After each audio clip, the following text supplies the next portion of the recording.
그리스도예수 안에서 사랑하는 새순가족 여러분, 하이델베르크 교리문답 설교를 잠깐 접어두고 오늘은 지난주 큐티 본문이기도 했던 시편 6편의 말씀을 함께 나누려고 합니다.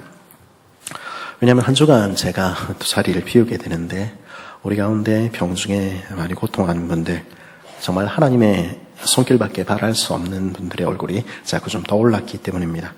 그래서 그 목요일까지 준비하다가 금요일에 말씀을 바꿨습니다. 그분들에게 이 말씀이 꼭 필요하겠다 하는 생각이 든 것이죠. 무거운 마음을 안고 하나님 앞으로 나오는 여러분들에게 때로는 하나님이 아무리 기도해도 아무런 응답도 하지 않으신다 하는 그런 느낌을 받고 그런 시간들을 지나고 있는 주의 성도들에게 우리 하나님께서 들려주시는 말씀으로 위로가 있기를 바랍니다. 우리가 잘 아는 노래 You Raise Me Up 에서는 시인은 이렇게 노래합니다. 나 지치고 내 영혼 연약할 때 근심 속에 내 마음 무거워 주 오셔서 함께 하실 때까지 나 잠잠히 주님을 기다려. 하나님의 성도들에게도 하나님의 백성들에게도 마음의 낙담이 되는 날이 있습니다. 내 영혼의 힘마저 잃는 날도 있을 수 있습니다. 감당할 수 없는 일들이, 문제들이 내 앞에 닥쳐올 때, 중한 질병 속에서 의사로부터 소망이 없다 이런 얘기를 듣게 될 때, 견디고 견디다가 마음의 무거운 짐에 무너져 내리는 날에 우리는 아무것도 할 수가 없다 하는 것을 알게 되기도 하는 것이죠. 여러분들에게 오늘은 어떤 날이십니까? 여러분들은 혹시 그런 힘겨운 날을 지나고 있지는 않습니까?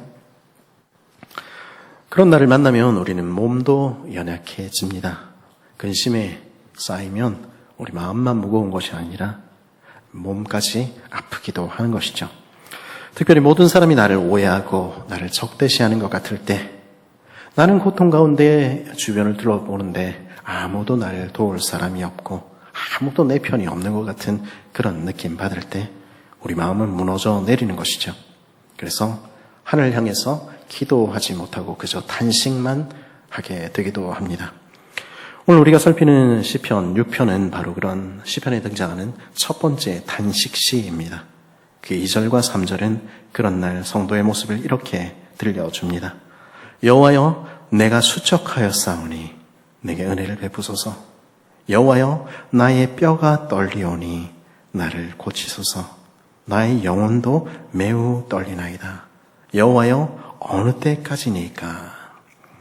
수척하다라고 번역된 이 단어 말의 뜻은 단지 얼굴에 좀 살이 빠졌다 이런 의미가 아닌 것이죠. 고통과 근심 때문에 몸도 마음도 무너져 내린 모습을, 그래서 시들어가는 모습을 그리는 표현이 바로 이 단어 수척하다 하는 단어입니다. 마음에 근심이 생기면 어떻게 됩니까? 우리 살이 바짝바짝 마르기도 하는 것입니다. 건강에 특별히 이상이 없다는데 그런 일들도 생기는 것이죠. 그런 날에 아침에 일어나는데, 잘 자고 아침에 일어나는데 아침부터 온몸에 뼈가 쑤시고 아프고 그런 일들도 우리 경험하지 않습니까? 우리 영혼마저 크게 낙담되기도 하는 것입니다. 그런 날 우리는 무엇을 할 수 있을까요? 6절과 7절은 그런 날을 만난 이의 모습을 이렇게 그립니다. 내가 탄식함으로 피곤하여 밤마다 눈물로 내 침상을 띄우며 내 요를 적시나이다. 내 눈이 근심으로 말미암아 쇠하며 내 모든 대적으로 말미암아 어두워졌나이다. 아무것도 내가 할 수 있는 일이 없을 때 우리 어떻게 합니까? 애곡하고 눈물 흘리며 슬피 울다 그렇게 지쳐서 잠이 들기도 하는 것입니다. 슬픔 때문에 눈이 퉁퉁 부어서 눈마저 흐릿하여 앞이 잘 보이지 않게도 되는 것이죠. 이런 날 우리는 누군가 날 위로해 줄 일을 찾아, 사람들을 찾아 내 어려움을 하소연하기도 합니다. 전화를 걸어서 한번 만나자 이야기를 하기도 하고요. 1시간, 2시간씩 이야기를 나누고 도움을 구하면 그 사람들이 우리를 도울 수 있을 것처럼 그렇게 생각하기도 합니다. 그런데 그런 날 사람들이 내 마음을 내 마음처럼 잘 알아주던가요? 그리고 내 문제를 해결해 줄 능력이 있던가요? 때로 우리는 우리가 믿고 이야기를 나누었던 사람들 때문에 더 힘들어지는 경우도 만나게 됩니다. 나를 위로해 주기는커녕 내 불행을 조롱하는 것처럼 보이고 내 이야기가 그 사람에게만 한 이야기가 온 데를 돌아서 가십거리처럼 되어버린 일도 우리 때로 경험하게 되는 것입니다. 그 마음은 나를 대적하는 이들로 인해서 더 괴로워질 수도 있는 것입니다. 그러니 어쩌면 그런 날 우리는 소리 높여서 그들을 미워하고 그들을 증오할 수도 있을 것입니다. 저 악한 놈들, 저 나쁜 놈들, 쟤들이 문제다. 쟤들만 없으면. 세상 사람들이 그렇게 하듯이 그렇게 사실은 방향 없는 분노를 쏟아내며 원망으로 우리 마음을 가득 채울 수도 있을 것입니다. 그런데요, 하나님의 사람들은 어떤 사람들입니까? 하나님의 사람들은요, 사람과 씨름하는 대신에 하나님과 씨름하는 사람들입니다. 이스라엘, 그 이름의 뜻이 무엇입니까? 하나님과 씨름하는 사람. 사실 그래서 지금 시편의 시가 시작이 되는 거 아닙니까? 하나님께 나와서 억울하고 고통스럽고 너무 힘이 드는데 사람들은 안 되니까 하나님 앞에 나와서 그 마음을 쏟아놓는 이야기가 오늘 우리 살피는 이야기입니다. 왜냐하면 우리가 아는 바대로 이 세상의 어떤 일도 하나님의 주권적인 손 밖에서 일어난 일은 없기 때문입니다. 그러므로 우리 삶의 모든 문제는 1차적으로는 하나님과 해결해야 하는 문제인 것이죠. 그래서 하나님 사람들은 어떻게 합니까? 때로는 자신을 돌아보고 하나님 안에서 내가 이해할 수 있는 이유를 찾아보려고, 고난의 이유를 찾아보려고 애쓰기도 하는 것입니다. 그래서 이 단식시에서 시인은 마치 우리가 그러듯이 이렇게 간구하는 것이죠. 1절은 뭐라고 이야기합니까? 여호와여, 주의 분노로 나를 책망하지 마시오며 주의 진노로 나를 징계하지 마옵소서. 그 심한 고난 가운데 있는 이들, 혹은 이해할 수 없는 심한 병중에 있는 이들, 노력하는데 내 삶이 풀리지 않는 것 같은 이들, 때로는 어떻게 이야기합니까? 내 죄 때문에 일어나. 하나님이 날 벌 주시는 건가? 그렇게 이야기하기도 하는 것입니다. 도무지 이해할 수 없는 것 같은 상황을 만날 때 우리 그렇게도 묻게 되는 것이죠. 물론 어떤 고난은 죄의 결과로 오기도 합니다. 혹시 내가 죄를 지은 것이 있는지 없는지 자신을 살펴보고 회개하는 일은 분명히 필요한 일이지요. 하지만 우리가 주의해야 할 것이 있습니다. 그것은 우리가 겪는 모든 고난이 죄의 결과는 아니라는 것입니다. 분명히 말씀드립니다마는 우리가 겪는 모든 고난이 죄의 결과는 아닙니다. 그러니 자신을 향해서건 혹은 다른 사람들을 향해서건 이런 식으로 이야기를 해서는 안 되는 것입니다. 하나님 믿는데 어떻게 너한테 그런 일이 생기냐? 네가 혹시 죄 지은 거 아니야? 성경에 등장하는 욥의 세 친구들은 스스로 경건한 척하면서 고통 중에 있는 욥에게 그렇게 충고를 가장한 비난을 했던 것이죠. 얼마 전에 다른 교회 어떤 분으로부터 어떤 목사님의 사모님이 병에 걸리시고 아프신데 우리 성도들로서는 목회자의 가정에 그런 일들이 일어나는 것을 참 이해하기가 어렵습니다. 이런 이야기를 들었습니다. 아픈 게 마치 잘못하고 죄의 결과인 것처럼 그렇게 말씀을 하신 것이죠. 많은 사람들이 있었기 때문에 제가 거기서 따지고 들 수는 없어서 그러게요. 목사님들은 평균보다 좀 오래 사신다는데 사모님들은 좀 일찍 돌아가시는 경향이 있는 것 같습니다. 교회 스트레스가 많기도 하거니와 참 우리 목사들이 아내한테 참 잘 못하지요. 이렇게 웃으며 이야기하고 말았습니다. 하지만 목회자의 가정이라고, 직분자의 가정이라고, 혹은 성도의 가정이라고 어려움이 닥치지 않을까요? 고통과 어려움은 성도의 삶이라고 비껴가지 않는 것입니다. 우리는 그들의 삶에, 그들의 가정에 내린 하나님의 뜻을 다 알지 못하는 것입니다. 그러니 고통 중에 안 그래도 힘든 사람들한테 네가 잘못한 거 없는지 돌아봐. 그렇게 이야기해서는 안 되는 것입니다. 우리가 고통 중에 있는 애들에게 가장 먼저 해야 할 일은 무엇입니까? 다만 곁에 있어주고 조용히 아무 말 없이 위로해주고 기도해주는 일입니다. 자신을 돌아보는 일은 하나님 앞에서 스스로가 해야 하는 일인 것이죠. 또 어떤 사람들은 이렇게 생각하기도 합니다. 하나님이 나를 이거 시험하시는 건가? 나를 그래서 훈련시키시려는 건가? 어떻게든 이 고난을 해석해 보려고 드는 것입니다. 그래서 빨리 해석을 하고 빨리 파악을 해서 해결하고 이 상황을 벗어나려고 하는 것이죠. 분명 우리 삶에 닥친 어떤 어려움들은 하나님의 훈련의 손길일 수 있습니다. 그러나 앞서 말씀드린 바와 마찬가지로 모든 어려움을 그렇게 일반화할 수는 없습니다. 왜냐하면 우리에게는 하나님의 뜻을 미리 내어다볼 지혜가 없기 때문입니다. 그 하나님의 선하신 손이 우리를 어디로 인도하시는지 우리는 볼 수 있는 눈이 없는 것입니다. 우리는 그저 무지한 백성, 그리고 하나님의 분노와 진노의 책망과 징계를 결코 견딜 수 없는 연약한 인생에 불과한 것입니다. 우리는 그저 하루하루 주님 손 붙잡고 살아가는 것이죠. 그러기에 다만 우리가 드릴 수 있는 기도는 주님께서 친히 그 기도를 통해 가르치셨듯이 겸손히 하나님께 이렇게 고하며 기도하는 것입니다. 우리를 시험에 들게 하지 마시옵고 다만 악에서 구하시옵소서. 날마다 일용할 양식을 주시는 것 간구하며 날마다 나를 시험에 들지 않고 무너지지 않도록 지켜주십시오. 그렇게 기도하며 우리 살아가는 것입니다. 그게 정직하게 얘기해서 우리가 할 수 있는 전도이지요. 그리고 이것이 어쩌면 오늘 말씀 1절 주의 분노와 진노로 나를 대하지 말아주십시오 라는 간구에 담긴 하나님의 백성의 태도일지 모르겠습니다. 그런데 사실 따지고 보면 이런 날을 만나는 하나님의 백성을 가장 힘들게 하는 것은 따로 있습니다. 힘들 때 기도의 자리에 나아가라. 우리 그 얘기 다 알지요. 그러나 때로는 기도의 자리에 나와도 예배의 자리에 나와도 말씀이 한 구절도 내 귀에 들어오지 않고 기도조차 되지 않는 날도 있는 것입니다. 하나님께서 내 울음소리를 정말로 듣고 계시는지, 하나님께서 정말로 내 간구를 들으시고 내 기도를 들으시는지 의심마저 찾아오는 날이 다가오기도 하는 것입니다. 하나님 앞에 나와 있습니다. 성도입니다. 그러나 그 마음에도 불쑥불쑥 시험은 찾아올 수 있는 것입니다. 만일 하나님께서 끝까지 내게 응답하지 않으시면 어떡하시나? 만일 하나님께서 끝까지 내 울음소리를 듣지 않으시고 내 간구를 듣지 않으시면 어떻게 하나?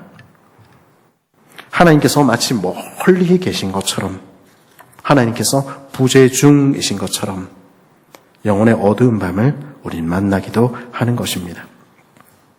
사실 오늘 시의 곳곳에는 그런 영혼의 어두운 밤을 지나는 이의 간절함이 숨겨져 있습니다. 앞서 살핀 2절과 3절의 고백도 마찬가지지요. 그가 수척해지고 뼈가 아파오는 것은 단지 질병이나 당면한 고통 때문에 혹은 다른 사람들 때문만은 아닙니다.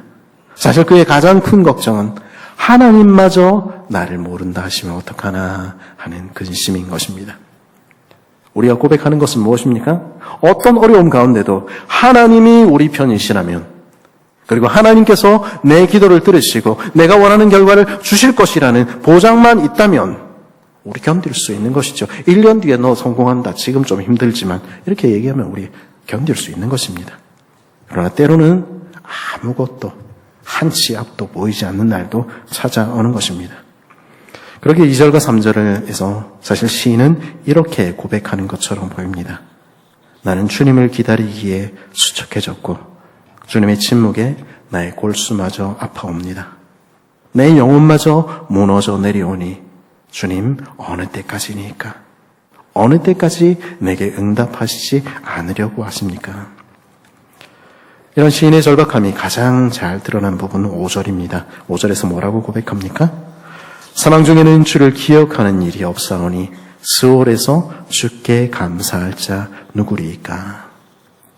스올이라는 것은 보이지 않는 세계, 죽은 자들이 머무는 땅을 말하는 표현입니다. 시인은 지금 이렇게 부르짖고 있는 것입니다. 하나님, 나 지금 죽어가고 있어요. 나 더 이상 견딜 수 없어서 이제 곧 죽은 자들의 땅으로 갈 것만 같습니다. 내가 거기서는 어떻게 하나님을 기억할 수 있겠습니까? 죽은 자가 되어서는 내가 어떻게 하나님을 예배할 수가 있겠습니까? 하나님, 내가 죽기 전에, 내가 스올로 내려가기 전에 한 번만 내게 응답해 주십시오. 어느 때까지입니까? 그런 날을 만날 때 우리가 해야 되는 첫 번째 일은 무엇입니까? 그것은 언제나 하나님이 누구신지를 기억하는 일입니다. 오늘 시편에서 하나님을 향해 내가 죽은 뒤에는 어떻게 하나님을 예배할 수 있겠습니까? 하며 하나님의 이름을 목 놓아 부르던 시인은 문득 그 기도의 자리에서 하나님이 어떤 분이신지를 기억하게 되었습니다. 그분은 누구십니까? 오늘 시를 보면 계속 등장하는 표현이 있죠. 그분은 여호와이십니다. 하나님의 이름에는 의미가 있습니다. 하나님, 히브리어로 엘로힘이라는 이 표현은 주로 하나님의 능력을 나타내는 이름이라고 말할 수 있겠습니다. 그와는 달리 여호와라는 이 이름은요, 주로 자기 백성과 관계를 맺으시는 언약의 하나님, 그리고 자기 백성을 구원하시는 하나님을 묘사할 때 등장하는 표현입니다. 시인은 그 여호와 하나님, 나의 아버지 되시고 나를 반드시 구원하실 그 하나님을 기억한 것입니다. 그래서 4절에서 시인은 뭐라고 간구합니까? 여호와여 돌아오소서, 나의 영혼을 건지시며 주의 사랑으로 나를 구원하소서. 여호와 나의 하나님, 나와 관계를 맺으신 하나님, 나를 구원하겠다 약속하신 하나님, 다시 돌아와 주십시오. 주님의 그 사랑으로 다시 나를 회복시켜 주옵소서 간구하는 것이죠.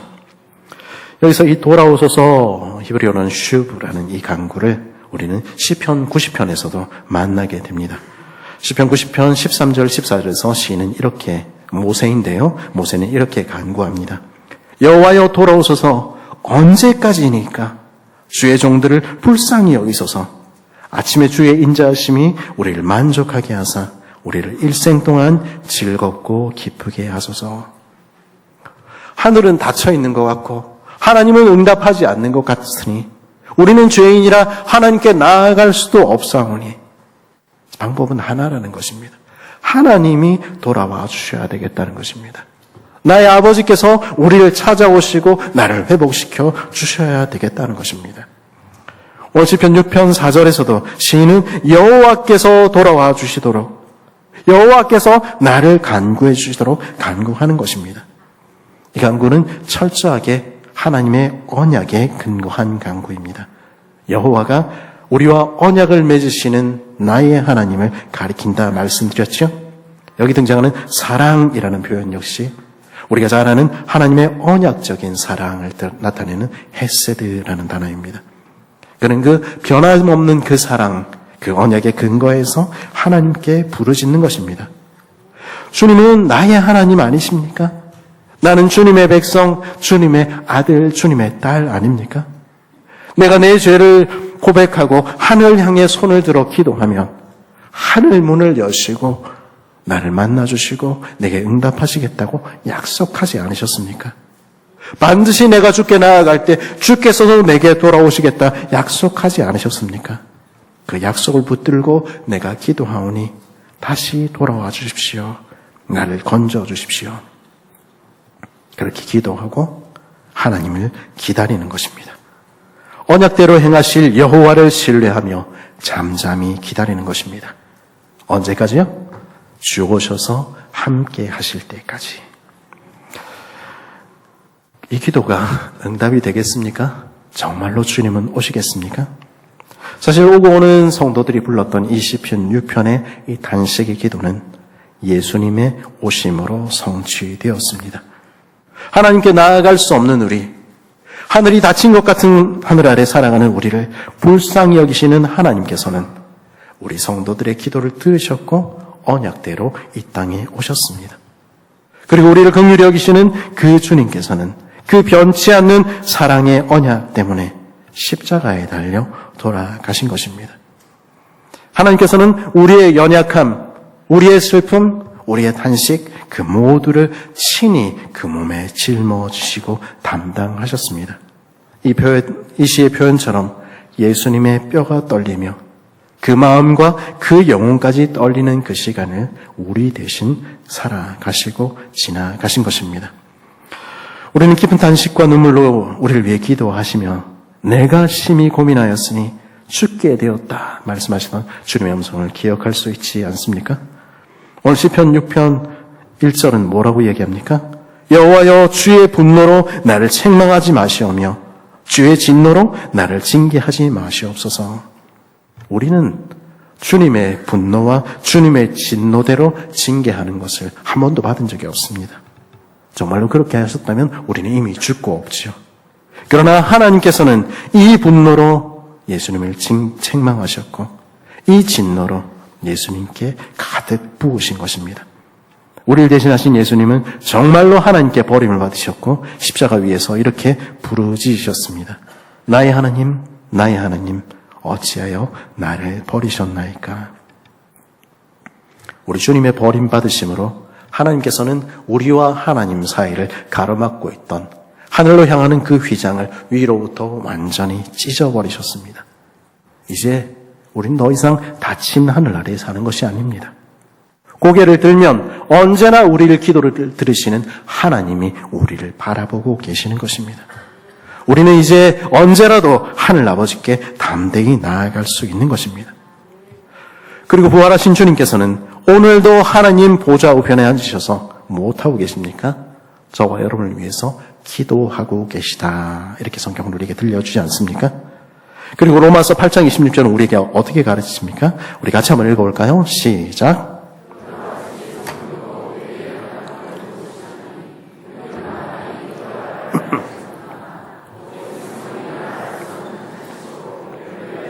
신이 간구하시느니라. 아멘. 우리가 기도할 수 없는 순간에도, 우리가 기도가조차 나오지 않고 하늘이 닫힌 것 같다 느끼는 그 순간에도 성령 하나님께서는 우리를 대신하여 눈물과 탄식으로 기도하고 계시다는 것입니다. 예수님께서 우리를 위하여 기도하시고 성령 하나님께서도 우리를 도우시며 기도하시는 것입니다. 그러므로 우리의 탄식, 우리의 눈물, 우리의 기도는 우리가 예수님 이름으로 기도할 때 얼마든지 그리고 반드시 하늘 아버지의 들으심을 입는 것입니다. 여러분은 이 확실한 사실을 알고 있습니까? 이 사실을 아는 사람은, 이 사실을 믿는 사람은 상황에, 환경에, 어려움 때문에 그 영혼마저 흔들리지는 않습니다. 이 언약에 신실하신 하나님을 신뢰하는 사람은 8절과 9절처럼 담대하게 선언하는 것입니다. 병과 고통은 여전히 우리를 사로잡고 있을 수 있지요. 여전히 우리는 원수 같은 일로 둘러싸여 있을 수 있습니다. 내 주변의 환경은 여전히 낙담하게 하기에 충분해 보일지 모르겠습니다. 그러나 이제 시인은 그것 때문에 낙담하며 마음이 상하여 위축되어 있는 것을 거부하는 것입니다. 대신에 담대히 선언하는 것입니다. 악을 행하는 너희는 다 나를 떠나라. 여호와께서 내 울음소리를 들으셨도다. 여호와께서 내 간구를 들으셨으며 여호와께서 내 기도를 받으시리로다. 난 더 이상 악을 행하는 사람 때문에, 내게 도움이 되지 못하는 사람들 때문에 마음 상하고 그렇게 살지 않겠다는 것입니다. 대신에 나는 나의 울음을 들으시는 여호와 하나님, 나의 간구를 들으시고 나의 기도를 오늘도 주목하여 들으시는 여호와 하나님, 그분께 아뢰기를 선택하겠다 하는 것입니다. 그분을 신뢰하며 그분의 약속을 붙드는 편을 택하겠다는 것입니다. 그렇게 되면 세상 사람들이 나를 버려든 어떻게 대하든 하나님의 백성에게는 그렇게 큰 문제가 되지 않는 것입니다. 시편 118편의 시인의 고백을 우리 기억하지요? 우리 스크린에 나와 있는 대로 6절, 9절 함께 읽어보겠습니다. 시작.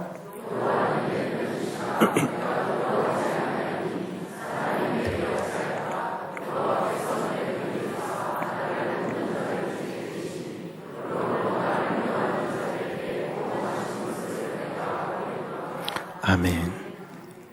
전능하사 천지를 만드신 하나님 아버지, 우리를 사랑하사 우리를 구원하시는 변치 않는 언약의 여호와 하나님이 내 편이시면 우리 별로 겸날 것이 없는 것입니다.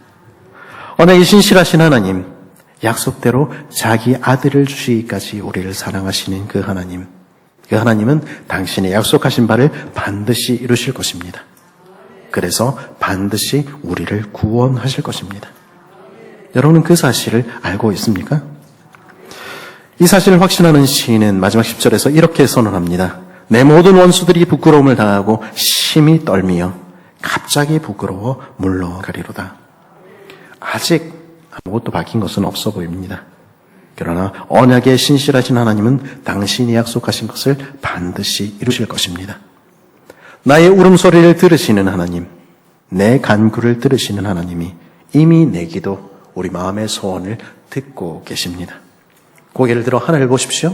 지금 여러분의 머리 위에는 언제 우리가 있든 어디에 있든 항상 하늘이 열려 있는 것입니다. 그리고 그분은 우리를 곧 구원하시는 것입니다. 때로 하나님의 응답은 우리가 기대하는 것과는 같은 방식은 아닐 수 있습니다. 어떤 이들에게는 당장의 병을 고쳐 일으키실 수도 있습니다. 그러나 어떤 이들에게는 그 고통 가운데서도 끝까지 붙으셔서 그 고통을 잘 견디게 하시기도 할 수 있는 것입니다. 그리고 심지어 어떤 이는 우리의 간절한 바람과는 달리 아직도 너무도 젊은 나이에 영원한 안식으로 데려가시기도 하는 것입니다. 그러나 분명히 알아야 할 사실이 있습니다. 그것은 그 어떤 경우에도 하나님의 사랑은 실패하지 않는다는 것입니다. 그리고 그 어떤 경우에도 저와 여러분은 하나님으로부터 버림받지 않는다는 것입니다. 지금 내가 부한지, 지금 내가 가난한지, 지금 내가 병들었는지 아니면 건강한지, 심지어 살았는지 죽었는지조차 우리의 영원한 운명을 궁극적으로 바꾸어 놓지는 못하는 것입니다. 저와 여러분의 삶과 죽음은 우리 전능하신, 우리를 사랑하시는 우리 아버지의 손에 달려 있습니다. 그리고 그분은 그 모든 순간에 항상 언제나 우리를 떠나지 않고 함께 계십니다. 우리 로마서 8장 37절과 39절의 외침에 귀를 기울여 보십시오. 우리 같이 한번 읽어보겠습니다. 시작. 그러나 이 모든 일에 우리를 사랑하시는 이로 말미암아 우리가 넉넉히 이기느니라. 내가 확신하노니 사망이나 생명이나 천사들이나 권세자들이나 현재일이나 장래일이나 능력이나 높음이나 깊음이나 다른 어떤 피조물이라도 우리를 우리 주 그리스도 예수 안에 있는 하나님의 사랑에서 끊을 수 없으리라.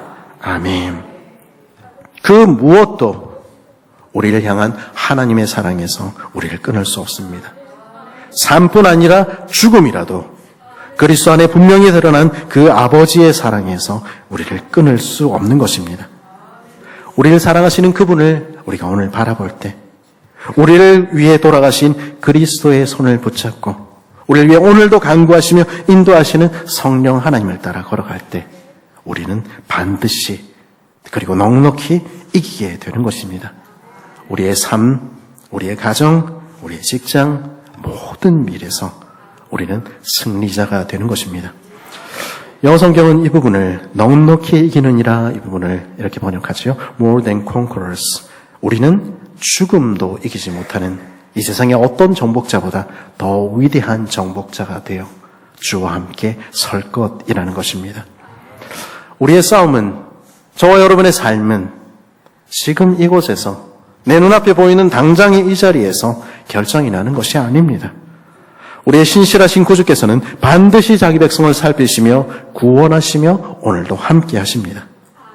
그 소망 가운데 살아가는 이들은 오늘 절망적인 것처럼 보이는 내 삶의 자리에서도 주 오셔서 함께 하실 때까지 잠잠히 그리고 흔들리지 않고 주님을 기다리는 것입니다. 오늘 예배 자리에 나오신 우리 사랑하는 새순 가족 여러분, 우리에게 문제들이 닥치고 어려움들이 몰려드는 것 같을 때, 모든 사람이 날 이해하지 못하고 외면하는 것 같을 때 우리는 때로 하나님마저 내 기도를 듣지 않으시는 것 같다 느끼기도 하게 되지요. 그러나 그런 날 여러분들은 누구를 바라보시며 무엇을 바라보십니까? 혹시 내게 해결하지 못한 죄의 문제는 있는지, 혹시 하나님과 나의 사이를 가로막고 있는 문제는 없는지 우리 물론 살펴보아야 합니다. 왜냐하면 그 문제들이 있을 때 우리는 하늘을 바라볼 수 없기 때문입니다. 그러나 우리 또다시 하늘을 향해 고개를 들고 우리 주님을 바라봅시다. 여러분은 우리가 누구인지 정말로 기억하고 있습니까? 여러분은 하늘에 계신 우리 아버지가 누구신지 정말로 기억하고 있습니까? 하늘에 계신 여호와 하나님은 우리 아버지, 우리를 너무 사랑하시는 언약의 하나님이십니다. 그리고 우리는 주의 백성. 하나님이 너무 귀히 여기시고 너무 사랑하시는, 자기 아들의 생명을 주기까지 그렇게 사랑하시는 아들들과 딸들입니다. 그 하나님은 결코 우리를 버리실 수 없는 것입니다. 왜냐하면 예수님께서 우리를 대신하여 고난 받으셨고 버림 받으셨기 때문입니다. 언약에 신실하신 하나님께서는 예수님 안에서 반드시 그 사랑하는 자들의 기도를 들으십니다. 하나님의 응답이 때로는 더디게 느껴져도, 그래서 지금 꼭 내가 죽을 것만 같아도 여러분의 한숨, 여러분의 눈물, 그 모두는 즉시로 하늘 보좌에 상달되었습니다. 가장 선하실 때에 반드시 응답하실 주님을 기다리며 하나님 앞에 나아가고 또 나아가는 걸음들 계속할 수 있기를 바랍니다. 홀로 눈물로 기도하는 일이 힘겨울 때 우리 공동체와 함께 기도하며 나아갑시다. 그래서 주 오셔서 함께 하실 때까지 소망을 잃지 않고 쉬지 않고 기도하는 복된 저 여러분 되길 간절히 바랍니다.